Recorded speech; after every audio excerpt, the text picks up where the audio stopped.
Hi, I'm Stephanie. I'm Seth, and this is The Forever Young Show. The most powerful force in this world is a woman who knows who she is, why she is here, and what she wants to accomplish. And that's where self-care comes in. As a woman, it is my opportunity and my responsibility to take care of me. Self-care for your mind. Self-care for your body. Self-care for your money. Our mission is to serve women as they fulfill their irreplaceable roles in families, society, business, the fabric of humanity. So let's get this show on the road. You have this most unique background. And maybe I'm you know, you can correct me. I'm thinking of yin and yang here. Okay. But I've always been intrigued by by this yin and yang thing that you've got going on, at least from an outsider's perspective. Yeah. You're an attorney in the pharmaceutical world, right? Right. And I do other stuff, but that's the biggest part, pharmaceuticals and medical devices. Yeah. Right. Okay. And you defend, your firm defends companies against lawsuits, right? From consumers, right? Correct. On the other hand, and I'm not going to say if that's the yin or the yang. I don't know. I don't know. It's one of them, right? Yeah.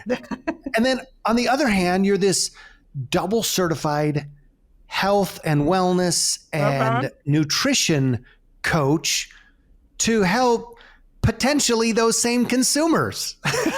Yes. Yes. How does this happen? But you know what's funny is working on this side has opened my eyes to a lot of the good that, these companies, let's just be quite honest, get a bad rep a lot of times, but they also do a tremendous amount of good. Mm-hmm. And I can honestly tell you that for the companies, at least that we have represented, I have never, ever felt like they were doing anything fraudulent, questionable, unethical. So that's what helps. Now, certainly if I was working for some companies who may not have such a good reputation, then there might be some conflict there. I see what you're saying. But then also keep in mind that I take medications. So medicines are, I know some people have their opinions about medicines and all natural approaches and things of that nature. But when my doctor diagnosed me with prediabetes, I took the metformin. So again, I think medicine helps to solve a lot of problems that we have in this world. So that's partly why I think I'm a good voice for it, because it lends some credibility to sometimes the one-sided stories that you hear. I was just going to say, you definitely are not just a one trumpet band. And Stephanie can probably attest. She just said her dad was a lawyer and a politician. We know politicians get a bad rap, and rightfully that so. Doesn't mean that they all are. I know he's going to listen to this episode at some point. I know he's a closet listener. He's got to be a closet listener. Even this is primarily a show for women, but I just thought I'd give a jab to my father-in-law. I was going to say probably only when he hears that, we brought him up. Yes. We'll tell him to play Needle in a Haystack. We're not going to tell him which episode or the time signature, but there is a special gift for you, Dad, in one of the episodes. You're going to love it. Let him figure it out. What are you most passionate about right now, and what are you doing about it? Sure. So I can't say it's just one thing. So one thing, particularly as I get older, and I will admit I'm in the 50 and up club, my health and wellness has been a huge priority for me for recent years. It actually started some time ago when I entered my 40s, and I began to just become more consistent and diligent about my health. Then, of course, we progressed up until now. We saw with the pandemic how important your health were. If there was a time when people learned how important your health and wellness was, it was then. So I've just been on a mission to be as healthy as I can be, because one thing I realize is that your health affects so many other dimensions of your life. So I approach health and wellness from a holistic perspective. So it's not just about the exercise and the green smoothies and that stuff. It's about everything. It's about my environment, my occupation, my social support. I try to incorporate and analyze all of those wellness dimensions, because one thing relies on another. And I know we're going to speak about this further, but my health and wellness also ties into my financial wellness. So in other words, how can I provide for my family? How can I leave a legacy? How can I secure my future? Because of course, I don't plan on working forever. So my health and wellness has certainly been a priority. And then I've since becoming certified in the last few years, I've just been more committed and more passionate about helping others, and particularly those in the legal profession, because it's such an unhealthy profession. Well, it's known to be an unhealthy profession. So that's been part of my goal, is to think that I'm just strong enough and excited enough that I can maybe change something for someone in this profession. That's an interesting thing. I don't think we think about. I don't think. Maybe it's because if we were to talk about professions, and the like if there was a compassionometer, right? Like how much compassion does the population base have toward teachers, right? Right. Or does have toward a doctor, have toward nurses? I bet nurses are going to be high on there, unless you had a bad nurse experience, then it's probably going to be low, right? But various careers, and I just have this crazy gut feeling that the compassionometer, when we talk about attorneys, unless you're an attorney, it might not even register. It might be like when you're at the county fair and you've got the hammer and you're gonna just slam that thing and see how far it goes. It just like duds. There's probably not a lot of compassion for attorneys. We joke about our son, and we love him. He's amazing, and he's got an amazing profession. And I don't think we really think about the health of attorneys that often, particularly like the integrative, holistic, total health that we're always talking about on this show, which is mind, body, and money, which outside of spirituality, which again kind of touches all of those, but especially the mind, outside of spirituality, those are like the big three that affect everything else in your life, right? Well, even growing up with my father as an attorney, I guess I just always looked at him as dad. So I never really thought about merging those two together, Oh yeah, that brings a whole new perspective. And I think so many people look at it as, it's one of the big three: doctors, lawyers, that you don't really think about the stresses that's associated with the successes and the demands of that particular profession. So, and then, like you said, unless you walk in our shoes, sometimes you really don't know the pressures that we face, both within our organizations, from clients, and just the profession itself. I'm committed to make some change. That's awesome. Take us in those shoes. We have a couple of, obviously we have a lot of other questions, but take us in those shoes for a moment, and we can develop some compassion, right? We can understand that. What are the issues? Like I know you've been speaking. Like you've been you're almost the go-to speaker when it comes to health and we got an attorneys conference or whatever, attorney con or lawyer con or whatever we're going to call it, right? Litigation con, and we need to have somebody speak about health and wellness, so these attorneys don't continue to drop like flies. Yes. Get D. Peters. Walk us through that. So in addition to this profession being one of the most unhealthy professions around, it's also one of the least diverse. And again, I don't necessarily expect people who are outside of this profession to know that, because it's just not the type of news story or information that you come across readily. So part of that is the reason why I am doing what I'm doing, because one, women leave the profession in droves. And interestingly, they leave at a time when they've almost reached my level, when they've been in the profession for quite some time and they decide it's time to go. So quite often they leave the law firm settings. Sometimes they leave the profession itself, and they do different things. So sometimes I think that's attributed to burnout in the profession, because again, it is demanding. But also I think I like it. Part of me likes it because I feel like it's a permission slip that women are taking advantage of, to say, hey, it is not too late for me to reinvent myself. So when we look at the numbers with the women, which is sometimes very dismal, and there has not been much growth in terms of women rising through the ranks. And when they rise, again, they fall off. It's that glass cliff theory. But when we break it down further into women of color, the reports are really very dismal. And I have had my moments when I questioned, why am I here? Am I here for a reason? Should I stay here? And I will be honest to tell you, I continually examine and re-examine and ask myself those questions. Or is my season up? Is it time for me to do something else where I can make more of an impact or a difference?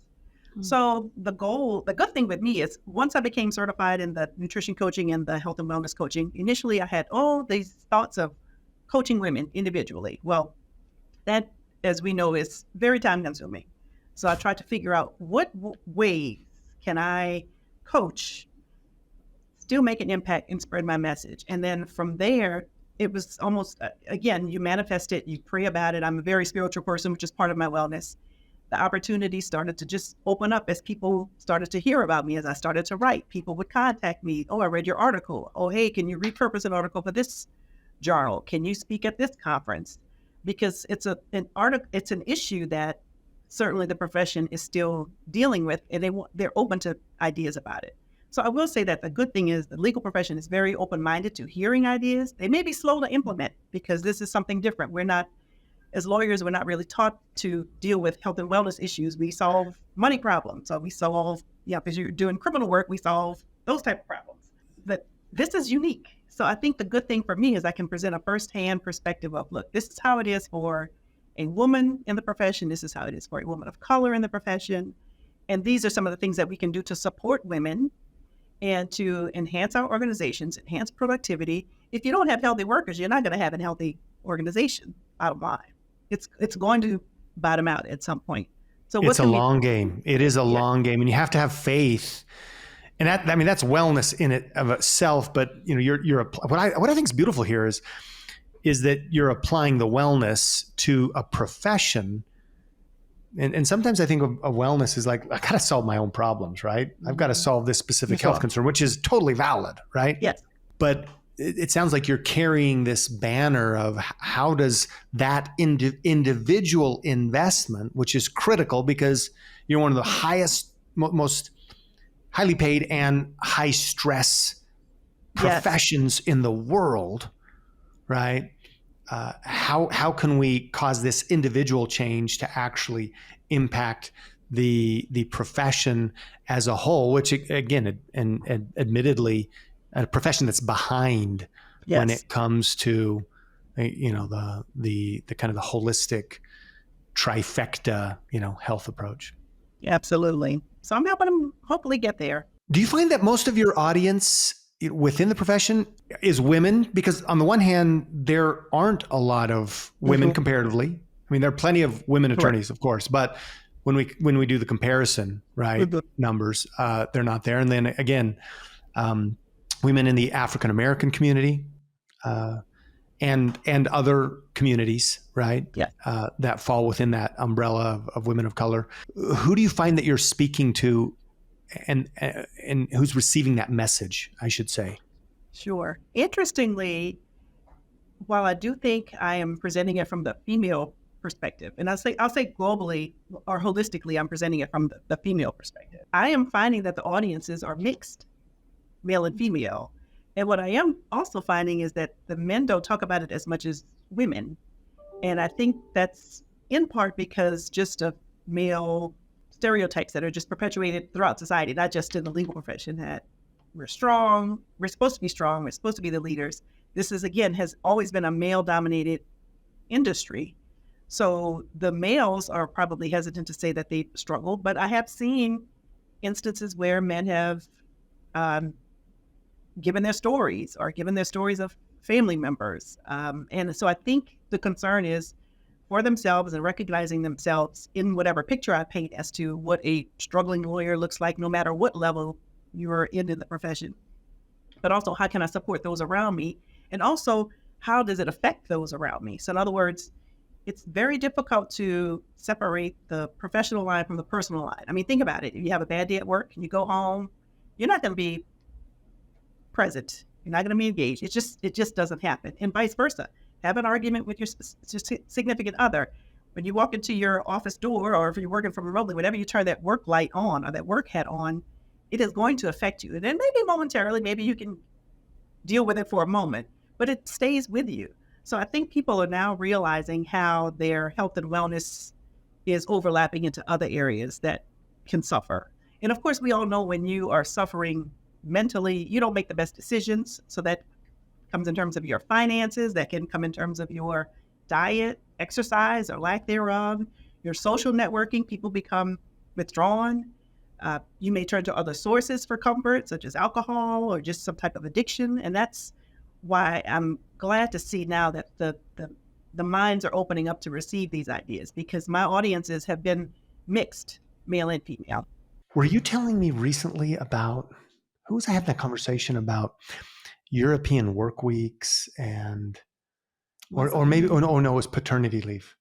Oh, It's paternity leave and talking about kind of just that holistic mental health and mental, family support affecting the family as a whole. Because I was kind of like, well, typically in America, you have maybe a week. If you're lucky, you might have a couple of weeks. In my first marriage, my ex-husband only had a couple of days to take off when I gave birth. And so, in the last several years, I've found out that, especially like in Europe or other places, they'll give them like a year off, or one place even gave 2 years off of paid leave. And they found that when they did that they came back and performed even better. Yeah. And so I was telling Seth about that, and he was like, "What?" I'm thinking like running a business, and I'm thinking, "Are you kidding me?" like our son, our son who works for I think the largest, I don't know how to typify, but the largest or one of the largest firms in the U.S. Right? Just graduated from Columbia Law School, got an incredible job, working his guts out. He's going into he's in his second year, and you know how that is. Yeah. He's doing corporate law, right? Oh, it is nothing but grind, right? Like he's not coming to family dinner, but our daughter-in-law and the grandkids are, because he's, at some, forsaken hour of the day working. But he gets some, what was it, 3 months, 6 months? I think it was 12 weeks. Yeah. I think it was 12 weeks. I think that was the number. And I was like, how, again, I'm thinking very, very traditionally, historically maybe. And I'm thinking, wait a second, like if you want to take off, that's fine. But like, you get paid for that? Right? You get paid for that. And until Steph, and again, I've always kind of been like, you kidding me? Get back to work. Let's go. Right? You're good. The baby's good. And I'm a pretty doggone compassionate guy. Yeah. I feel like. Yeah. Most of the time. Yeah. And that's good most of the time. I mean, is anybody compassionate 100% of the time? Maybe some moms. Right. I don't know. You're toward the top of the list of people I know in the world, and you still have your moments. It's true. Right. But it's true. But I would like to, I guess what I'd like to say is, having been involved, I know it's a little off topic, but want to stir up the pot here, having been involved in the births of our last two children, like pretty intensely involved in the bathtub, right? Yeah. Together. We were like, hey, let's have a party. Let's do it, all three of us, right? You and me and the baby. It was intentional though. No, absolutely. It was intentional. One of the most profound experiences of my life. Yes. Right. So I just put that in on my side of the argument here, counsel, that I feel pretty compassionate toward parenthood and fathers and mothers and the whole integration.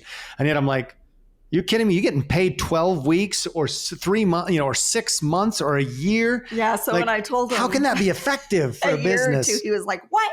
Well, the good thing is we've evolved. So fathers are just as important as mothers, and that's time that you do not get back. So can you imagine how good an employee would feel if their organization gave them that time that they know that they can't get back to bond with that new baby and to help out the mom as well? Let's not forget. So, Absolutely. And another thing I think that happened as a result of the pandemic was when mom and dad were all at home with the kids. And like you said, historically, moms have been the caretakers. Well, what happens when you have the mom and dad? We have the caretakers. We can't send the little ones to school because school is closed. So we have to figure out a way to balance the family and manage things. So I think that was a positive thing that happened in terms of the workforce being more sensitive to family needs, not just fathers, but mothers, just the family as a whole. Mm-hmm. And also it helped with remote policies because we realized that in some of our roles, we don't have to be physically in an office. And again, it just helps to support that family unit, which makes the worker more inclined to stay with a company who has a culture of being supportive. So again, everybody benefits. You don't have a lot of the expenses associated with people leaving or with people just not being engaged at work, and people confidently being able to say, I work for a good company, or this is a good policy my company has. Company culture. How many times do people leave because of toxic work environments? Yes. So I think that's part of what has evolved. I think that's pretty much what I said, wasn't it? That It is. I mean, if you think about when a woman gives birth and then all of a sudden a couple days later, the husband leaves and she's just left there, especially if she has more than one child too. It's like complications, oh my goodness, even minor or complications. That's true. Right? Correct. But I mean, it takes the body a while to heal from this huge, you could even say traumatic in some ways. To the body, it's traumatic, not necessarily that the experience is. But to be able to have that support and to heal through that physically and even emotionally, you know, can be so huge for the woman and, you know, like you said, each individual in that family. Well, as you said, Dee, and this really rings true. I mean, this hits me in my core. Think about those, you know, those parents. You know, I'm a father, Steph's a mother. I mean, you're a mother. How many kids do you guys have again? Do you have three? Three. Yes, what I thought. 3 kids. Like I would never not want to have had the experience I did, you know, and we chose to do a home birth, you know, but to have that experience, you know, whatever that experience is for you, whether you're home, you know, I mean, you know, everybody doesn't have to home birth, but we would love to know, what do you all think, right? When you're listening to this, tell us, shoot us an email. What do you think about home birth? And what do you think about paid paternity leave? But that has made me whole. Yes. More whole than I could have had in, you know, I had to get it through that experience. Right. So I think this is how we compare it to holistic approach to health. Listen, it might not make sense. We talk to people all the time, and I know that you do, because we've had these conversations about cost of care, right? I mean, whether you're talking about a procedure, right? I mean, we're seeing physicians and medical professionals and mental health professionals for various, you know, issues and stuff that we're trying to, and like professional help costs. It absolutely does. It costs. So what if we were able to invest on the front end, right? What if long-term value to the company was having a more holistic work environment, you know, maternity leave, paternity leave. And although it might not make sense in the beginning, like that just seems like a big line item in red, right? Negative profitability, right? Same as, well, wait a second, I'm going to spend $200 a month on a new health protocol, right? A new product line that, you know, it's an expense. But whoa. What if it's actually just an investment that comes with a return, right? It's a whole new way of thinking. Absolutely. Well, let's move on. Thank you. That's awesome conversation. Usually on this show, you know, we talk about mind, body, and money, but we don't get to all three of those. Typically because, you know, our incredible guests choose to focus in on one of those. And one of the interesting things, as we've had dialogue back and forth, you didn't choose to do that. And you just said, no, wait, like I'm going to take the whole thing. Let's just take the whole thing. So we're going to, let's run kind of through the whole mind body thing and get your perspective. Again, just because you come with a unique background professionally representing African-American women as well. You have an earning capacity that is exemplary, we'll say, right? Mhm. Breaking the average, but you've also got this holistic approach to health. So let's jump into some questions, and we'll start with mind, and then we just like to pick your brain for a few minutes. And we know that that's usually, one thing we're fortunate is this is not billable. This is not a billable hour. Is that, what do you call it in the profession? Is this pro bono? Hours, Is that what this is? Oh, Billable yes. hours. Correct. Hopefully Correct. it's an investment though, right? Yes. You never know. And before we get into that, so one of the other things, our conversation trailed off when I started talking about what I was passionate about. So not only health and wellness, but in terms of, I'm very passionate about equity and equality. So to tie back into the professional part, which does lead into the money discussion. So women, we're historically underpaid. Not only were we underrepresented and marginalized, we were underpaid. And then even in the legal profession. So again, I'm just committed to figure out, what can we do to stop this? Things have to change. We have to have some dialogues. We have to do a lot of self-reflection.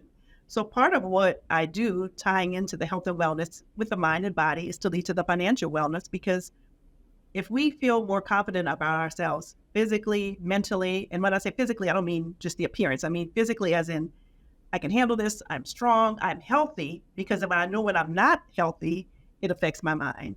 So we take it from that perspective.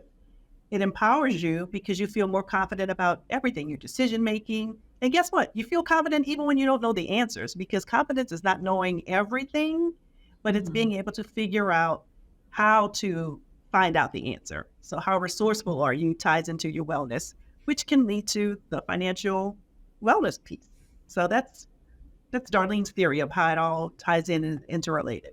I think the numbers, in fact, I was doing some research on this for a writing project or something, as we communicate, since we work with women all around the world on, frankly, all three of those, right? But a lot of women, I mean, we've been all around the world working with women to help them increase their finances, right? Yes. Increase skill set, start businesses. We're big believers that you got to be the CEO. You might choose to work for somebody else as well, and that's great. But in the end, you're really the CEO. You're the CEO in your life, and starting a business and making it profitable is one of the most important things that you could do. Even you started as a little side business. Everything should start small, right? Yeah. You can think big, but act small. Correct. Right? Because you got to make it profitable small on the small end first. And statistically, this is not another encouraging piece of news, but women outlive the men in their lives. So we have to be able to function and be resourceful in case, particularly in a marital situation. What if your significant other is no longer here? It's going to happen to all of us. We just don't know when. So it is important for husbands and wives and, spouses, and I'm not saying other relationships, but particularly the marital relationship, that you have to be on one accord. You have to work on things together as a team. Otherwise, you will find yourself, let's say you unexpectedly lose a spouse, you will find yourself not only having to grieve, but to figure out how to pick up the pieces because you didn't come together. So, and I'm not saying I have it all figured out and all perfect with my husband. We're still working on it. I realize that is not why we invited you on the show, because we expected a certain level of. But it is important that people know this as well, because as educated as I am and a professional, I don't have everything in order that I should have. So I'm still a work in progress. So just letting people know that. We're all works in progress. I think the number that I read, it's either 63 or 68%. I think this is the income disparity. Yes. Similar jobs, similar responsibilities. Yes. But men versus women, or the men and women equality, equanimity side is women are earning in the 60s. Let's just take an average there. 65% of what an equally qualified man would be earning in the same position. Yes. Right. Are you experiencing that pretty significantly in the law profession? So we know that because of the numbers. The reports tell us that very same thing, that there's still a lot of pay equity issues out there. And while I don't know what it is for my firm, that could very well be the case. But the reports that I've read said that there's still a pay equity issue. And the way I think that it continues, and not just in the legal profession, is again, typically, a lot of times the males are the top leaders. So if the males are the ones who are making the decisions, setting the scales, then sometimes it's hard for women to rock that boat. And then sometimes women, it's just hard for us to rock that boat because sometimes we typically just accept and not negotiate or figure this is what the pay is, this is what I earn, and we are very hesitant sometimes to disrupt that. So I'm not blaming it all on the men, but I do. But then, again, that's about equipping women to be more confident, to be resourceful. So, okay, I'm confident because I know my worth, I know my value. You can't pay me what I'm worth because I'm worth so much more. But this is what you Amen. should be able to pay me. And how do you do that? You do your research and you figure out industry trends and pay scales. You tie that back into your accomplishments at work. And then that's how you promote yourself to say, hey, this is what I should be paid if you feel like you're being undercompensated. So again, that's how I tie all of that together. I was having a conversation with one of our daughters. We have 4 daughters, 6 boys, and we have a 19-year-old daughter. And she's just she's out of that the high school education, Yes. secondary, and looking for that next thing in her life, right? Thinking about the ministry, actually, which is awesome. Yeah. Looking at kind of a trade in the photography industry or whatever, and pushing forward to be independent, right? Yes. Self-sufficient, independent. And so we've had a lot of counsel with her, and one of the things, I don't want to say I'm proud about this because I'm still learning as a dad, but I felt really strong when we had this conversation, and I said, "Hey, girl, we are raising you so that you can be completely independent if you so choose, and or you need to be because you didn't, because of somebody else's choices, right? And that, you get married, awesome. Traditionally, the husband goes and makes a living if that's what you want to do and be able to stay home, because so many women, oh my goodness, are not able to if that's what they chose or desired to do. But you need to make sure that you equip yourself. So let's create a plan, Yes, right, and execute on this plan while you're young and you're unattached to a significant other, right? Or to children, right? True. Or to some other, debt or whatever, so that you can be you need to be independent. That is one of the messages we feel so strongly about women. You are the CEO of your finances, right? Not leaving it to chance, right? And having a way to be, to make what you're worth, and to have your voice, to have the skill, and then to have the voice. And then to have what this lady has, communicated to me, because I know when the lion comes out or the lioness, right? I tell you, a man will listen. I listen when I hear that. Very good. All right, Dee. So when it comes to self-care for the mind, what's your biggest strength? So for me, I recognize when I have not been taking care of my mind, because again, it results in bad decisions, fatigue for me.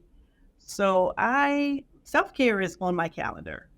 I plan out, what am I going to do for self-care this week, this date? And again, the good thing about self-care is you get to define your self-care. So whatever works for you. And for me, it's often some type of physical activity. Walking, I find, is just a huge de-stressor.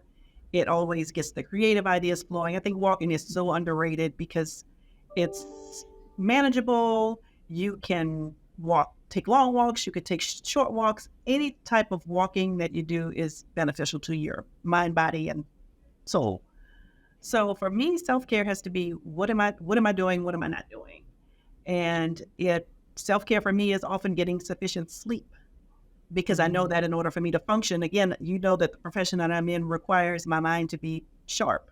Well, I can't do that. I'm not in law school anymore, so I can't function off of 4 hours of sleep. I can't go to bed at 2 and wake up at 6 thinking that I'm going to have a great day. So it's really about protecting what makes me feel good and what makes me feel like I'm able to function. That could also mean making sure I have proper nutrients and vitamins and diet. And I don't always get it right, but for the most part, I like to think of it as what is going to make me feel that runner's high. And I'm just going to continue to keep doing it. So I'm a huge creature of habit. I have the same exercise schedule. I have the same sleep schedule. The morning routine is really what helps set me for my day. So my first hour of the day is dedicated to me. It's when the house is quiet. It's when I can read or journal or meditate without being interrupted. Some days I exercise. And again, I just feel like my body, my mind and my body actually miss it when I fall off of my routine. So it's got to be on the calendar. I know we a lot of times talk about your heart or your treasure is where your money, or I forget how the verse goes. I'm sorry. But I really feel like your calendar is the key to your well-being. It really is.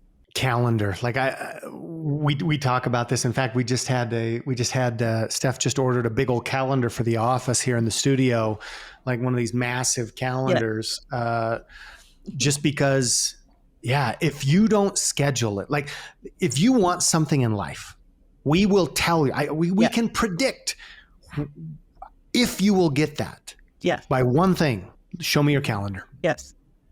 Show me your calendar. Yes. But that's a tough thing for moms, isn't it? Yeah. It is. Yes. It's tough when they're caring for so many others. I know. Yep. And that's why I try to, particularly women and particularly moms, when we try to talk, I'm not on that bandwagon of everybody gets 24 hours in a day. My 24 hours is not the same as a mother of 3 school-age kids. Let's be real. Mm-hmm. So I just try to emphasize to people, just look at your calendar, and maybe there's some chunks, maybe there's something you can do here and there. Maybe you can't devote the hour in the morning because your hours in the morning or everybody's on fast forward. Mm-hmm. But what can you do during the day to help reset? Can you meditate for 2 to 5 minutes? Mm. Can you get up and stretch every hour? Can you just meal plan? Sometimes something simple as planning meals can be a huge time saver and money saver. Yeah, I find that I will try and, schedule out my day, and I'm like, okay, I'm going to get all this done. Yeah. And then one little thing happens with the kids, and it's like, okay, well, how am I going to get back on track? And how am I going to have self-compassion and know, which ones are more, oh my goodness, I can't think of the word. Higher priority? Yeah, priority. That's a great way to put it. Yes. Non-negotiable. Yeah. And looking at it to see which ones can I let go for right now or for today even, to still absolutely feel really good about myself and to move forward and make my day productive. Yes, it's tough with little ones. That productivity. And my rule of thumb is I'm not going to have more than 5 things on my to-do list, because I can easily, it's such a sense of accomplishment when you can say, okay, I got these 3 things done, 2 more to go. It helps. And then you have the inevitable emergency or somebody else's issue that pops up. Then you don't feel so out of balance, because you can have these 5 things on your list to do, and then something can happen and your day can be totally unpredictable, and you just feel so self-defeated. But like you said, self-compassion is key. Give yourself some grace and say, okay, well, that was the priority that I needed to take care of, and I took care of it. Now let me move on to the next thing. But if you have a list of 10 to 12, that's talking about a recipe for disaster. A recipe for disappointment, right? Yes. One thing that I try to remind myself also as I go through these, when I have those types of days, which are frequent with little ones, is just that this is my season. This is my season for more of those to happen. And as they get older, they tend to happen less and less. So just reminding myself that it's not a forever sentence. Correct. Stephanie, I can totally relate, because I don't know if you remember early on, I said probably in my 40s, I think probably right when I hit 40 was when I was able to become more consistent and disciplined as it relates to my health, particularly with exercising. And that's because my kids were young. I started having kids, I think, at 29. So, those early years, it's a juggle, especially if you have more than one. So that's why it took a minute for me to be able to develop a routine, but it also helped. I also realized it helped that I had the social support. So my mom, my husband, when they saw I was more committed, were able to kind of step in and help out, which is why, again, I said that social support is so key and so critical to your success. Absolutely. I feel like You've got this big old grin on your face. I'm looking at you. I'm just feeling great about this. This is amazing. I just turned 40 this last August, and I'm like, oh, I feel that. I mean, our youngest is still 6, but at the same time, I don't know, Seth, his parents, we built an apartment in our basement for them. And I feel so much support from them, and also my husband, encouraging me, hey, go do this. Or, tonight I'm going to a breathwork and a sound bath class with a couple friends. And wonderful. I definitely feel like I'm more committed. I'm being more intentional. I do have that support where I can do a lot more than, even just a year ago, before they moved in. Wonderful. Glad to hear it. One thing that you said, Dee, just was like soundbite. And that was when they saw that I was committed, then alignment came, then support came, right? And so for everybody who's listening and thinking, I need to get a hold on this. Yeah, we get it. I mean, you can't get a hold on everything. So don't even worry about getting on a hold of everything. Okay, 5 things on your list. Great. If that's over, get one thing done. But if you could start with just making one commitment to your self-care routine, mind, body, or money, like pick one, don't try, okay, I'm going to pick 3 in every area, right? Yeah, not happening. But you pick one and you commit to that one by putting it on the calendar, right? And when something happens, as stuff happens, you might have to shift. You might have to be flexible. Invariably, you're a woman. You're going to have to be flexible, right? But make sure that you get that one done. And when you commit to that, as to quote a book out on the market, Tiny Habits, right? Then it can start to come together.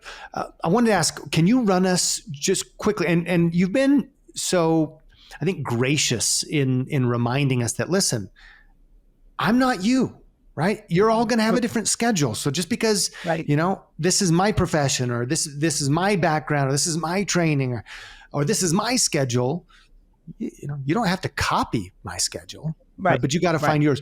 And you talked about scheduling, and again, that's come through. Put it on the calendar.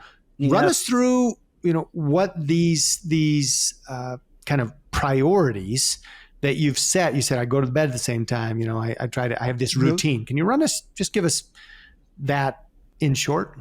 Sure. So on Tuesday and Thursday mornings, I am working out at the gym with a trainer. Part of that is to help hold me accountable, because chances are I would not be going to the gym at 5 a.m. to work out on my own. So I put controls in place to help me stay committed. And also that, again, helps me because I don't want to go to the gym and work out improperly and injure myself. So I've been doing that routine, which helps me for years. On Saturdays or Sunday mornings, I'm typically walking, and I try to get in at least a 1-hour walk. Sometimes I can do it both days. Sometimes it's one day. But again, that's my way to connect with nature, because again, I'm in the gym on Tuesdays and Thursdays. I'm in the office during the week. I often don't get outside enough, but nature is another great health tool. It's another great stress reliever. So that's part of my routine. And then also there is a free app that I use that has all kinds of exercise routines. I don't know if you're comfortable with me saying what it is. Go for it. Promote. Sure. It's called Fit On, FITON. Okay. Fit On has everything from yoga to Pilates to workouts with dumbbells to abs. You can target certain areas. You can invite your friends. You can do challenges. And then that way, if I can't do something, if the weather's bad and I can't walk, I can pick out an exercise routine for a shorter span or as long a span as I like for whatever problem area I'm working on. And I'm patting my midsection right now. And it's just a great tool. So you have to find what works, because there's so many tools out there that we just often don't take advantage of. That, find a space in your home where you're comfortable working out, or even just comfortable meditating. I don't want to limit it to working out. Develop something easy. If you're new to exercise, don't sign up for something like CrossFit or something that's just overly ambitious. Start small. And maybe just start with some small exercises at home or a class with a friend. And again, enlisting friend support can make it so much more enjoyable. So maybe you can do an exercise class. So typically I'm working out anywhere from 3 to 4 days a week.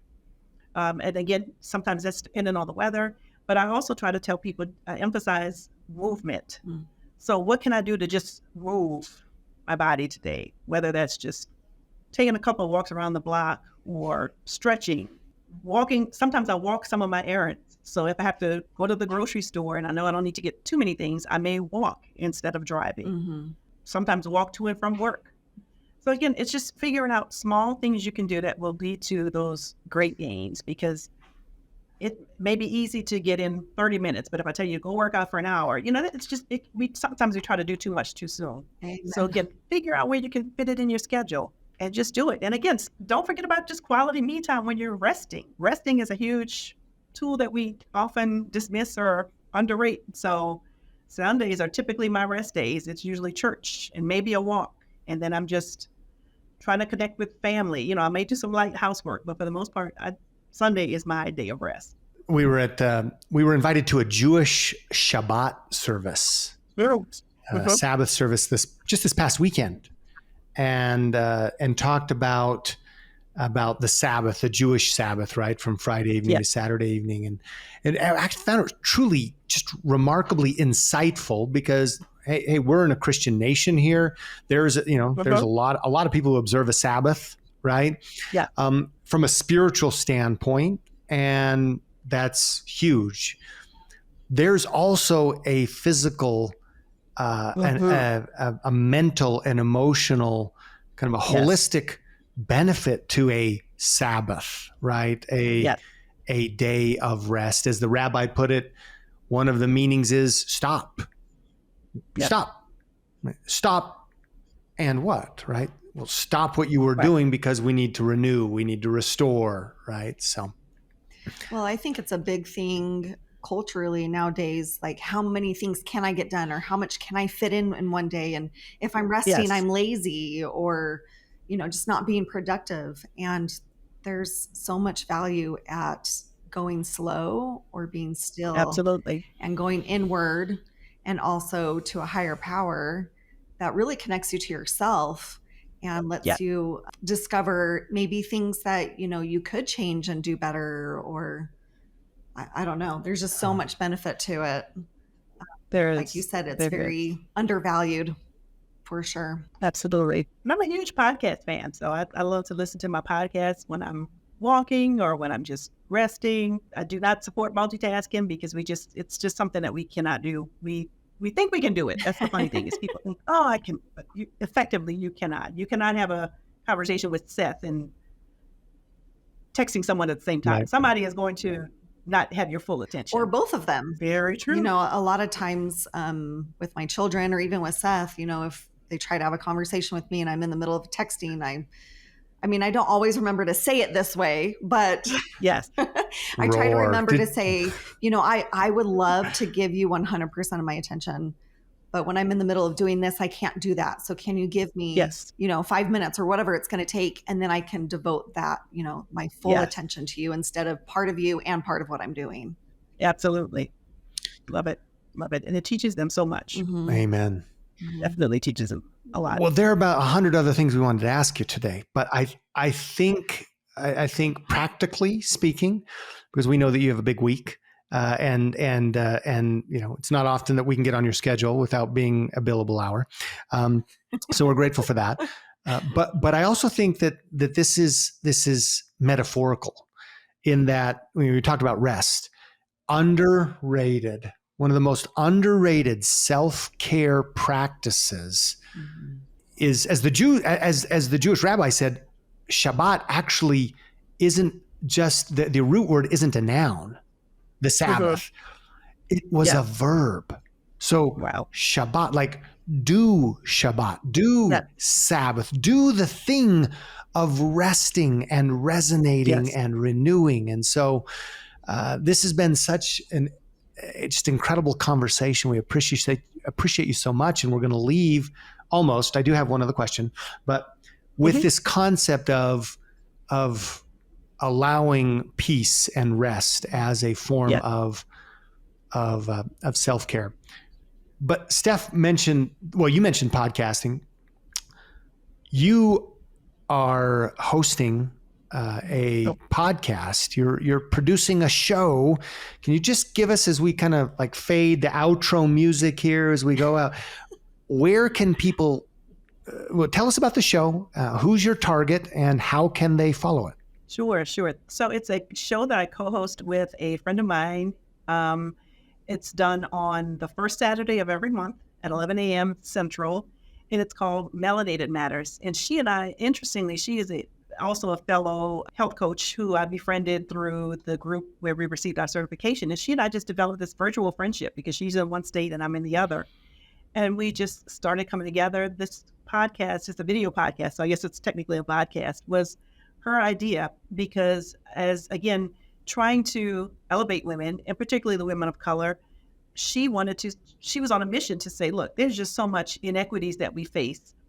How about we create this platform where we talk about everything from relationships to physical health, mental health, spirituality, careers, and it's geared towards African-American women, I'll be honest, because I think you can certainly not deny some of the reports that the experiences of African-American women differs. And again, it differs for each class of women.